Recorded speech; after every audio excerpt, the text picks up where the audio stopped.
Nelson Mandela, the prison that couldn't break him. They locked him away for 27 years. They buried him on an island. They banned his name. They erased his image from newspapers. The government believed time would destroy him. Instead, prison turned him into a legend. This is the story of how Nelson Mandela went from freedom fighter to the world's most famous political prisoner, and how 27 years behind bars failed to break his spirit.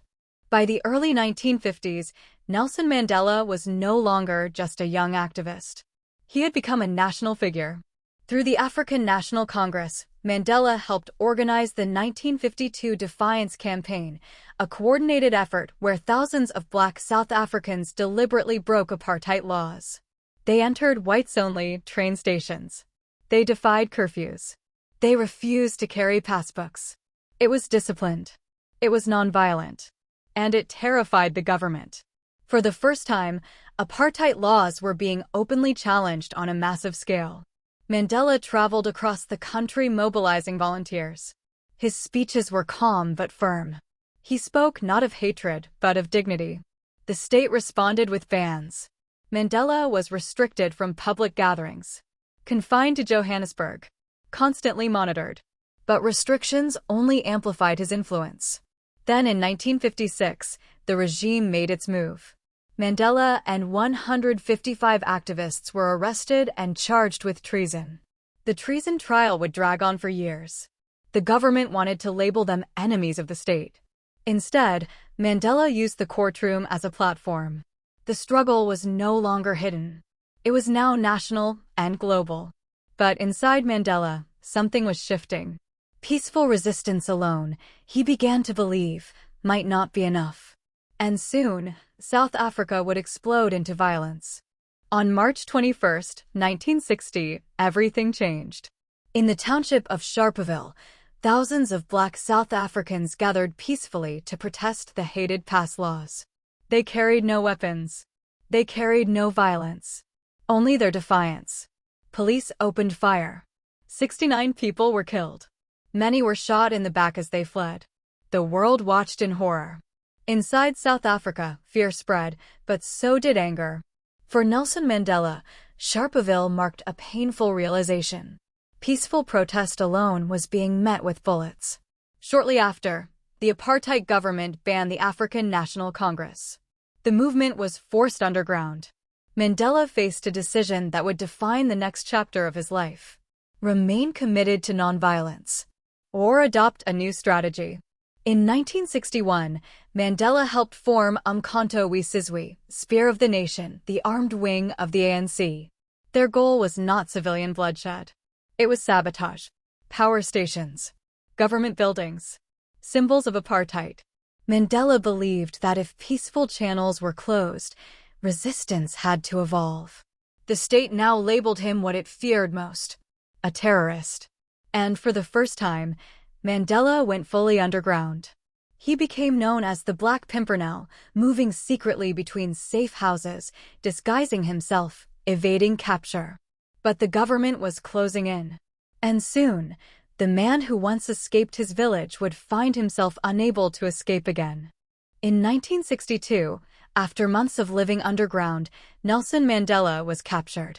He had secretly traveled across Africa and even to London seeking support for the struggle. But upon returning to South Africa, police stopped his car near Howick. He was arrested. At first, he was charged with leaving the country illegally and inciting workers to strike. But then the police raided a secret ANC hideout in Rivonia. They discovered documents detailing sabotage plans. Mandela and several leaders were charged with sabotage and conspiracy to overthrow the government. The penalty? Death. The Rivonia Trial began in 1963. For months, the world watched. Then, on April 20th, 1964, Mandela stood in the courtroom and delivered a speech that would echo through history. He did not deny his actions. He did not beg for mercy. Instead, he defended the struggle for equality. He spoke of a democratic South Africa where all races could live together in harmony. And then he said the words that froze the courtroom: "I have cherished the ideal of a democratic and free society." It is an ideal for which I am prepared to die. Silence filled the room. The government wanted to portray him as a criminal. Instead, he sounded like a future statesman. On June 12, 1964, the verdict came. Not death, but life imprisonment. Mandela was sent to a place designed to break men. An island prison in the cold Atlantic. Robben Island. The government believed they had buried him.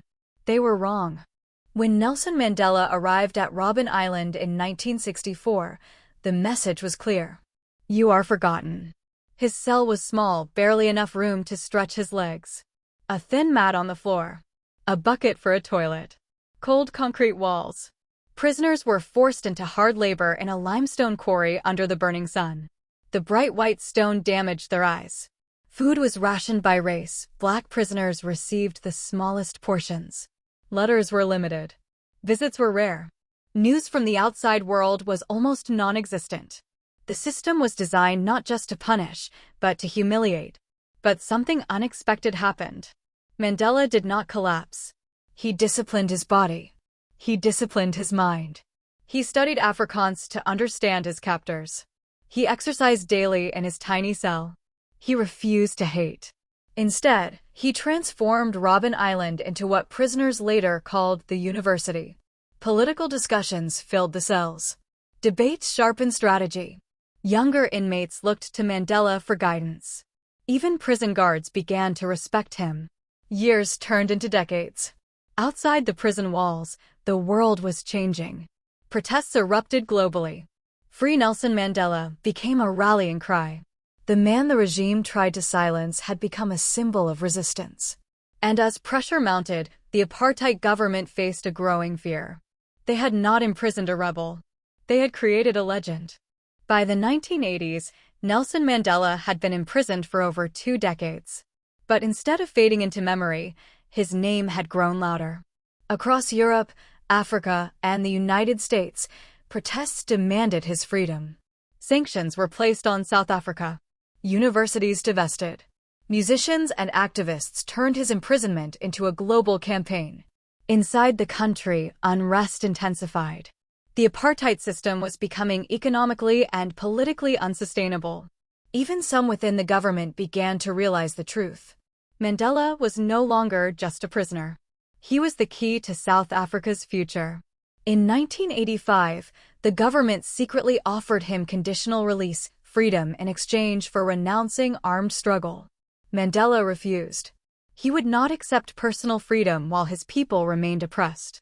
Years later, under President F.W. de Klerk, quiet negotiations began. The regime knew it could not hold him forever. And on February 11, 1990, after 27 years in prison, Nelson Mandela walked out of Victor Verster prison hand in hand with Winnie Mandela. The world watched. He did not raise a fist in anger. He raised it in triumph. The prisoner had become a statesman, and South Africa stood at the edge of transformation.